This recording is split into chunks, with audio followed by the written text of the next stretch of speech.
This is Metal Mike, and in this episode of the 80's Glam Metalcast, we talk to solo artist Jesse Blaze about his new album, Come With Me If You Wanna Live. This album kicks ass, and it blends elements of rap, southern rock, blues, and metal. We also talk about growing up in the household of Dee Snider from Twisted Sister. That's right, he's Jesse's dad. This is such a cool interview, you gotta check it out. Jesse, welcome to the 80's Glam Metalcast. How you doing, man? Doing great, brother. Thanks for having me. Hey, no problem. So you got a new album out right now. It's on SoundCloud, and it's called Come With Me If You Want to Live. And I got to say, I've been listening to this for about a week. Kicks major ass. Oh, thank you so much. Yeah, all my people on SoundCloud have had it early. It comes out everywhere May 1st on all the major internet platforms and minor ones. But, yeah, it's been... It didn't take us very long to make it. Me and my co-writer, producer, Ranjo, made it over the summer in like a month. But, just getting the dots and everything in order to release everything took a minute. But I'm so proud for it to finally come out. So there's a lot of influences shining through on this one. What are some of your influences that you hear on this release?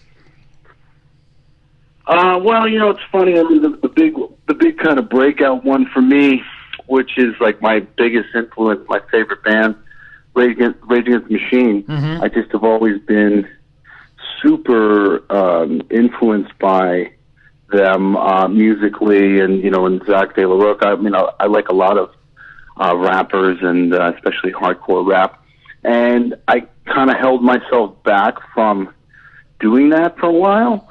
But, for me, I don't really believe in genre. I believe that all of the different genres have tools that are really cool musical songwriting tools and dynamic things that you can do to change up your music.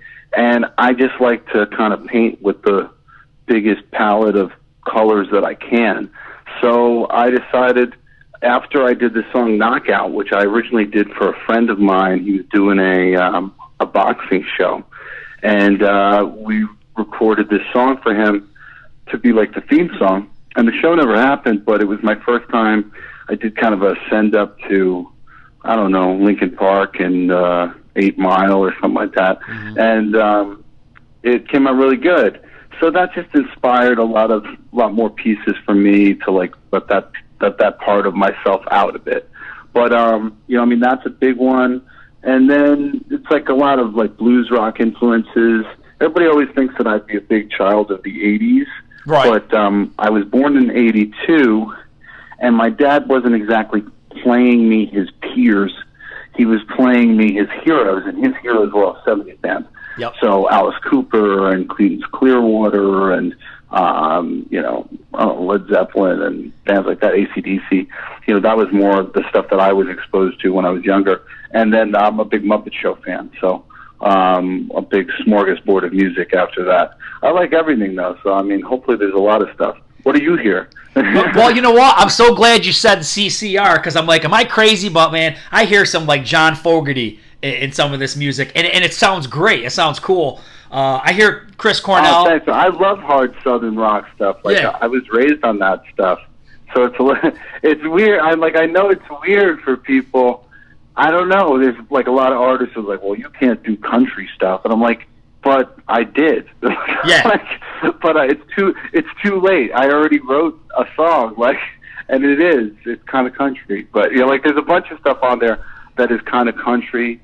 I think I like to tell stories, so I think that really plays to the part of the blues, which tends to be the storytelling part that's become country music.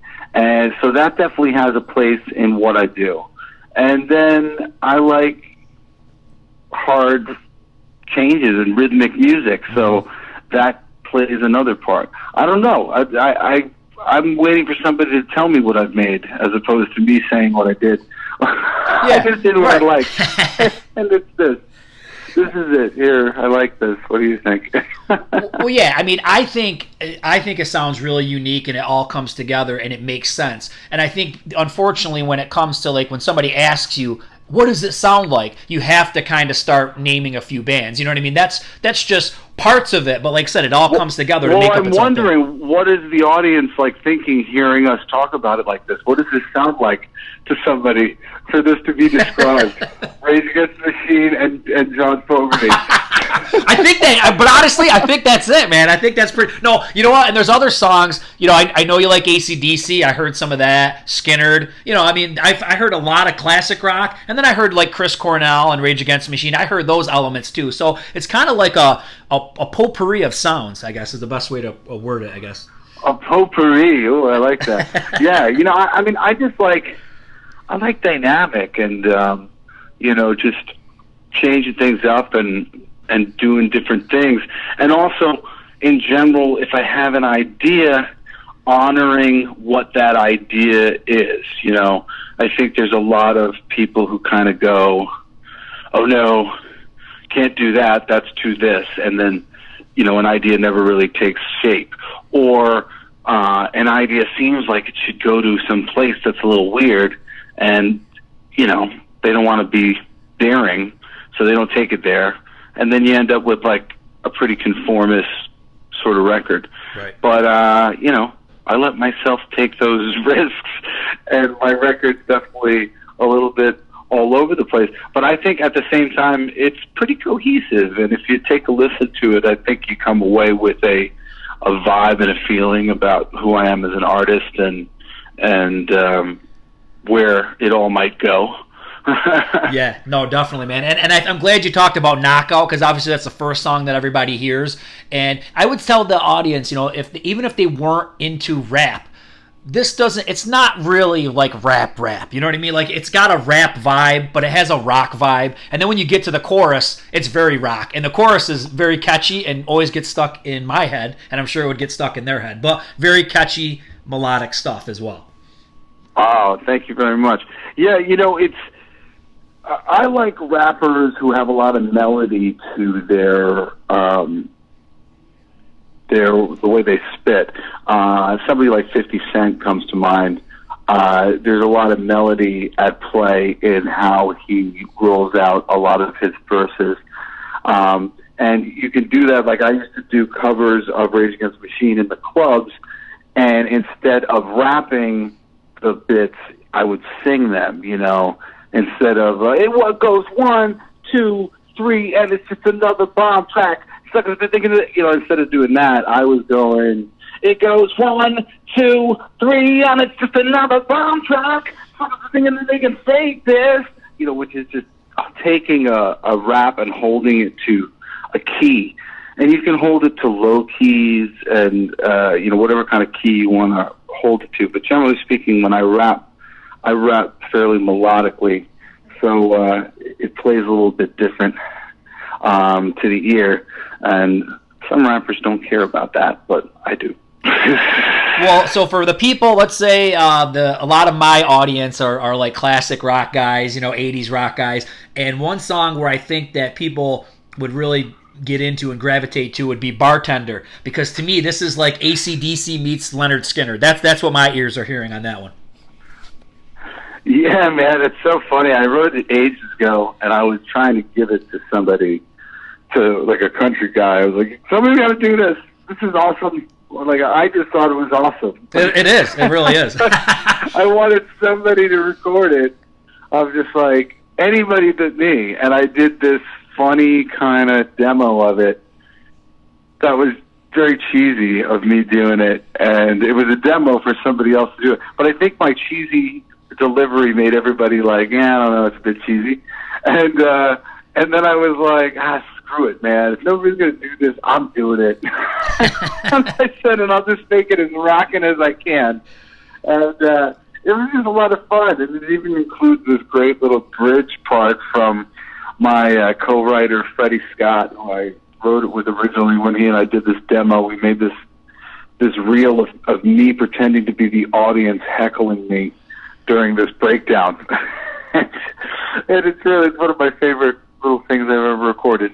Favorite 30 seconds of stupidity that I've ever laid down. Grateful is a wicked cool track, and that's one where that was the only song where I really heard the John Fogerty. I'm like, wait a minute, am I hearing John Fogerty or am I crazy? So sometimes I don't know. I am kind of crazy, but it's funny. I love that one.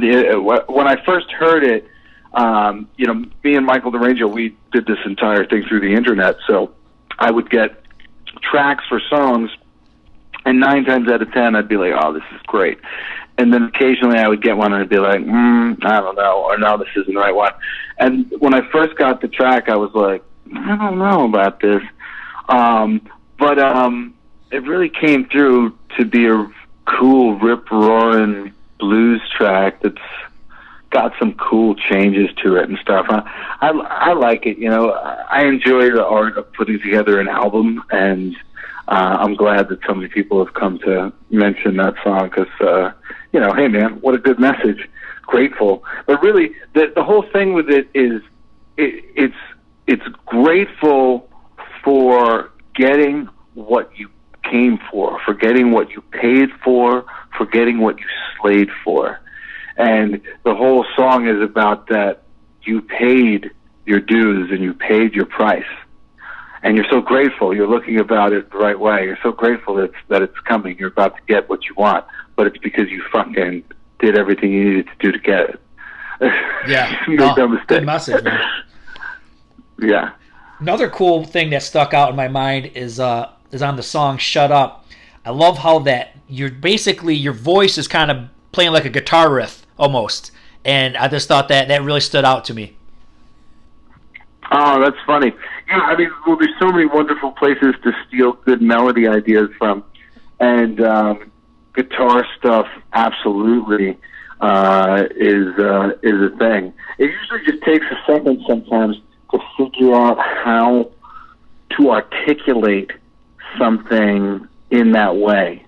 If you hear something being played on guitar, and then you got to chop your vocals up until you get it lined up, Have I caught you at a bad time? Hands in the guitar, hands like a face of bars. Exactly. That's all like a bunch of little eighth note kind of. You gotta sometimes you gotta count those out to get it right. Yeah, but I thought that was awesome. Now, one thing I gotta tell you. My wife is very critical, okay? And I was really digging your album, so I sent it to her. And I'm telling you, 99% of the time, she hates every piece of music that I send to her. But this, man, she said this was the best new music that she had heard in a long time, and she listened to the whole album. So I'm telling you, man, you should be proud because she can't stand anything that I send her. Oh, thank you so much for telling me that, man. That's awesome. I'll tell your wife that I so appreciate the thumbs up. And now's the time to spread it around. It's free on SoundCloud right now, and May 1st comes out everywhere. Google Music and Amazon and iTunes and all that good stuff. So I don't really care how you listen to it. Just listen to it and spread it to your friends. I know so many people are off of Facebook and out in the wind, but everybody's got some good buddies who need some good music, and I made it for people to listen to it. And I've been holding back my stuff for so long, and I finally have my whole catalog actually out online. I've got 59 tracks right now, and then the new 12-track record gets added to it May 1st. So I'm just so glad that there's so much music for people to go and listen to, and I hope that they do, with wonderful people like you in the world saying so many sweet things about the tunes. Nice, man. And once again, I definitely I'm just scratching the surface on some of the other songs, but that's very ambitious, very awesome, especially in a time like this where people are kind of just looking for stuff to do. We're all kind of isolating ourselves, so very awesome that you did that. Well, I suppose I got lucky. This is just all. Somebody said something like, why are all you're talking about is music? There's things going on. I'm like, I can't help that I happen to already schedule all of these things to come out. So these things are coming out. So what am I going to do? You got to roll. And I'm like, and I have a captive audience. So what the hell? Yep. Hey, everything happens for a reason, man. Yeah, I guess so. So for people that are listening that are wondering, what is your tie to 80s glam metal? And if they don't know it by now, that Dee Snider is your dad. What do you want to say about that? My dad, fought the PMRC and to a standstill, and we kicked their asses. And he was the lead singer of Twisted Sister, and that was how I grew up with him on the road doing that kind of stuff, and then other things. He does a lot more than just make music, and he's my hero. Nice. I don't know. What else you want to know? Well, all right, let me ask you this. At what age did it hit you, like, what Dad does for a living? I mean, did it hit you pretty young, or when did it sink in, like, who he really was? Oh, yeah. I mean, my mom had MTV on when I was a little baby, just, like, every day, because they used to play him in these little commercials for MTV, where, I mean, maybe it was, like, 5 seconds of the Can't Stop Rock and Roll music video. And she'd call me into the room. She'd be like, Daddy's on TV, Jesse. Daddy's on TV. So I'd run in. I was just a little baby.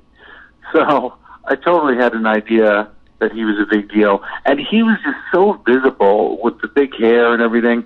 He really was one of these celebrities, like a Carrot Top kind of thing, who could not camouflage himself when he went out. The majority of the time. I mean, I remember being at water parks with him, and just his voice would carry, and I'd see people online looking into the air, searching for where the voice was coming from. And he'd be like, with a hat on, trying to be incognito, but eventually everybody would be like, that's Dee Snider over there. So, I was definitely very affected and, knew it was a thing super early on. So is this just in your blood? I mean, is this just destiny that you would also get into music? I don't know. I'm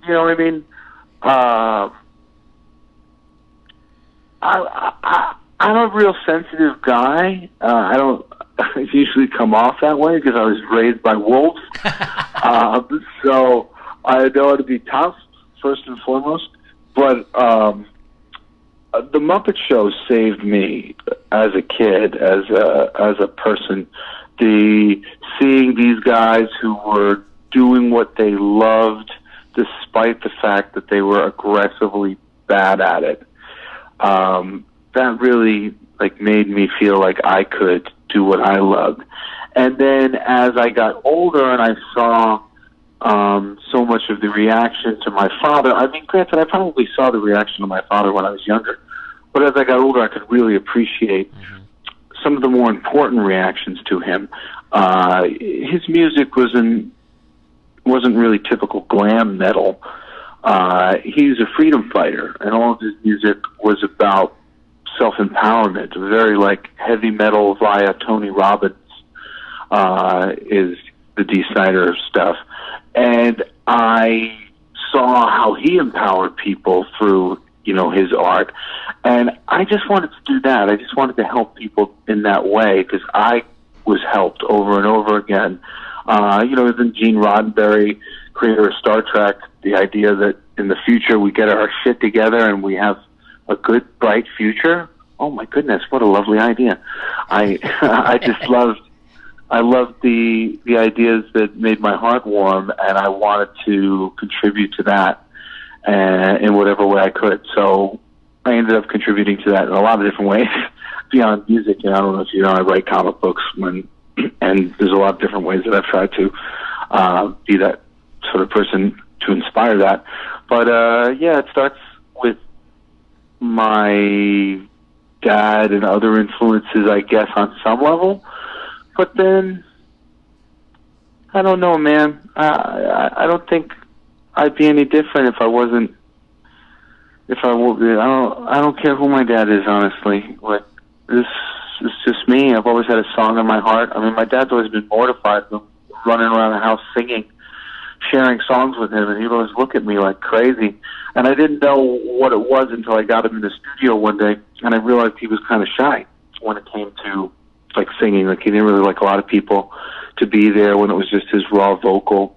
But meanwhile, I'm singing by myself, vocals. I'm that's just me. I love music, and I love to write, and I love to communicate. And I actually feel way more comfortable communicating through music than I feel communicating through conversation. And these days, I'm pretty good at communicating through conversation. But I still think I'm better on the music front. So one thing that I think is very cool, obviously, and we talked about your album, but I mean, you don't sound anything like Dee Snider. You've got your own thing going on, your own sound, and you've done The Price also on this, and that's coming out on this new album too. And that version is killer, man. It came out great. Oh, thank you so much. Yeah, I'm so glad that everybody liked it. I've gotten like a bunch of messages recently that said everybody, really liked it or whatever. And it's always hard when you're doing something like that to separate yourself from it. I'm so close to that one. I've heard it for so long. That's like my dad's version of my song "Go With Me" to my daughter.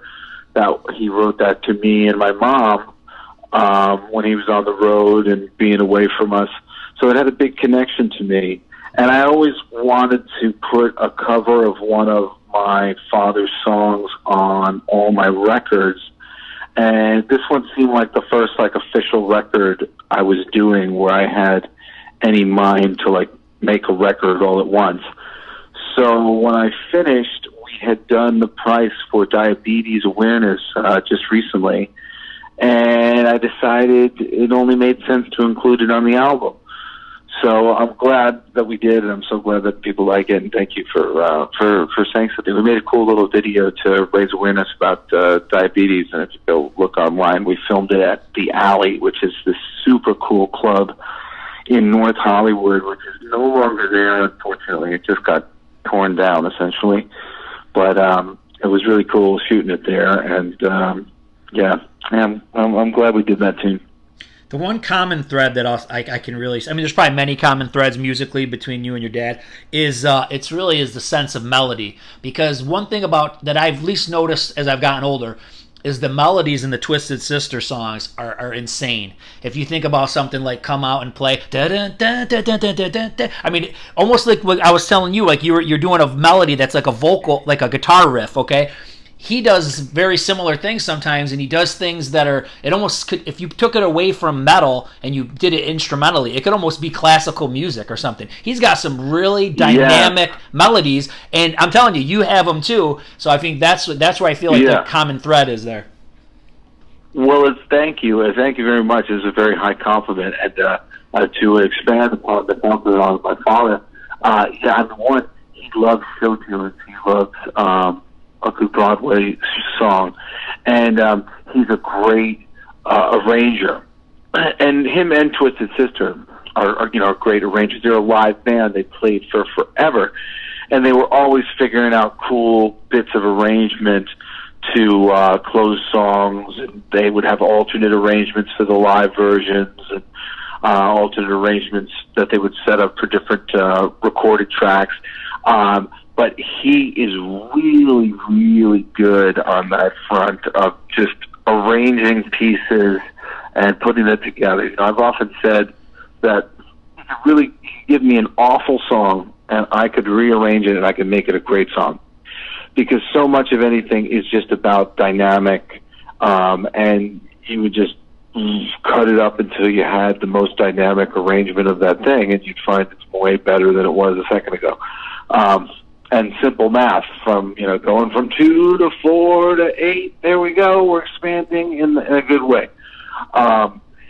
These simple sorts of mathematic building, my dad's very, very savvy to that, and he would always build great arrangements on top of his awesome melodies. And I was going to say, who's really also good at that I've studied is the Ramones. Mm-hmm. They do these really elegant arrangements, and you wouldn't think, because it's the Ramones, but their arrangements are super minimalist, and they always make you want more. You finish a Ramones song, and you're like, oh my God, listen again. And it's the arranging. The arranging is so key, and Dee Snider's a super duper arranger, in addition to being a super melody guy. And that also too, a lot of that I think comes from being a choir boy, which I was as well, not to the extent that he was, but you sing Hallelujah Choir enough, and so many other things And it helps you. It helps you just to expand upon your ear as you hear multiple keys being sung and, you know, multiple ranges being rung out as you're singing. So it's definitely, there's definitely something to the choir boy and studying the occasional Broadway show tune like Bye Bye Birdie or whatever else. So let's talk about social media, because I feel like social media is pretty awesome, because I want to think how I got talking to you is that somebody tagged me. Actually, I'll give him a shout out. His name's Hoggers. He's on Twitter. He's one of my Twitter pals. So he tagged me. He's like, "Oh, you got to check out Jesse Blaze." I'm like, "Okay, check out Jesse Blaze." So then I share Jesse Blaze, and then Jesse Blaze and I start communicating. I mean, how awesome is that? I mean, and this is going on all throughout Twitter. People all over the country, all over the world. I mean, it's pretty amazing, really. Oh yeah, man. I mean, like I said, I just did a whole record. Me and my brother Michael DeRangio. I mean, he and I've never met in person, and we started working from South America, and then we did this record from South Africa in like 3 weeks. I mean, and he and I are just workhorses, so we just kept passing things back and forth until it was done. And it's amazing. It's amazing what can be done. It's amazing how many people can be connected with. The power's in our hands. I mean, you know, they keep trying to take it away from us, but ultimately, God bless me, but ultimately, you know, we find a way to get the power back. And as we do, I really believe that the people who deserve it and the things that matter will, you know, rise to the surface. So I'd like to think that I'm somebody who's here for a reason and has something to say and wants to help. So I'm hoping that I'll get to bubble up to the surface along with the other people who deserve the same. So you talked about comics a little bit. I know you write a comic. I'll have to check that out, because I'll be honest, I was very into comics a lot of my life, and then all of a sudden you get older and, you know, life happens and you kind of get out of it a little bit. Who's your favorite comic book character, I guess, is the question. Let me just say, I'm a pro writer. Like, I don't write a comic. I've written dozens of comics throughout the years. I've written for Disney and the Muppets. I've written for Marvel and DC. I recreated Evil Ernie recently. And then I have some creator-owned stuff that I've done. I mean, my favorite is really The Savage Dragon, which is Eric Larson's creator-owned book. That's the book that got me going. You know, maybe second favorite was Deadpool, which before Deadpool really blew up, I did a Deadpool short for Marvel back in the day, which was my first published work. Nice. I've been a part of the comic book community for, you know, I don't know, like 20 years now, I guess. Nice, man. I did not know that. I'm always going to be a Batman guy, though, man. Always going to be Batman. Batman? Oh, I mean, I love Batman. Nightwing, for me, was the thing, because in my mind, my dad was Batman, and I was trying to live being next to Batman. I was like, well, there's Batman. You know, I know I'm not Batman. I know my Nightwing. It was kind of cool, I guess. The thing about Batman is that, I mean, Batman can go all different directions. I mean, you get as goofy as the TV show and some of the movies are, and then you can get as dark and as crazy as all the Frank Miller, Dark Knight Returns, Year One. I mean, Batman can just go in so many directions. It's just awesome. Yeah, and Nightwing's always just a little bit more earnest. I like that, so that's my guy. That's your guy? I named my son Grayson. Oh, nice, my son's Grayson Wayne. Yep. Yeah, and then actually I named my other son Cassidy West, which is after Wally West, which is another guy trying to live in his Uncle Barry's shadow, trying to replace the Flash. I was connected with the heroes that were carrying the superhero mantle, because I felt like I was doing the same thing, which is like so a big burden to give to somebody, especially somebody who wants to do it the right way. Because the more people told me, like, you're riding your dad's coattails, the more I was like, oh yeah, well, I'm going to make this really difficult for myself. So yeah, let me ask you this. So sometimes you're Jesse Blaze, sometimes you're Jesse Snider, sometimes you're Jesse Blaze Snider. Well, like, is that where some of that comes from? I mean, really, I've always been Jesse Blaze Snider. My legal middle name is Blaze. Occasionally, people have just tried to write Jesse Snider, which, especially for me, like in terms of like Google searches and shit, it's just always better to be fucking the name that is not so common, because there's plenty of Jesse. Right. Like for a minute, I was like, what do I want to have my name? And then over time, I was like, oh shit, there's a lot of Jesse Sniders in the world. Just make sure it just keeps getting written out. Fuck the Snider, the Blaze is more important. And then it's weird. It's like it was always my feeling to distance myself to some level from that. I feel like it always comes up, and I don't mind talking about it, so it's not really a big deal to me. But for myself, it was like Jesse Blaze is my name. Like that was the name that was given to me so that I could be a rock star. Like, here you go, tailor made Jesse Blaze in case he wants to be a rock star. You didn't have to come up with a fake name? Yeah, that's how my parents named me. So, and it's like, I don't know, the three-name thing wasn't really a big thing, and Jesse Snider, I don't know, I just felt like Dee Snider's done his thing. I'd rather carve some something in the sand with my own name. And so it just felt right to put my stuff out as Jesse Blaze and leave the Snider behind in the musical realm of things. I think if you see me writing comic books or whatever, it'll be Jesse Blaze Snider because it's just a little bit more excusable to have the long name there. Mm-hmm. But I think we can go with Jesse Blaze in the music world just to make things simpler, and then nobody can say I'm riding coattails. That's right. Well, hey, man, this has been a great conversation. What do you want to say to everybody in closing? Oh, well, I mean, thank you so much for having me on. Thanks so much for giving the music the time of day, and for doing the really important thing, handing it to some friends.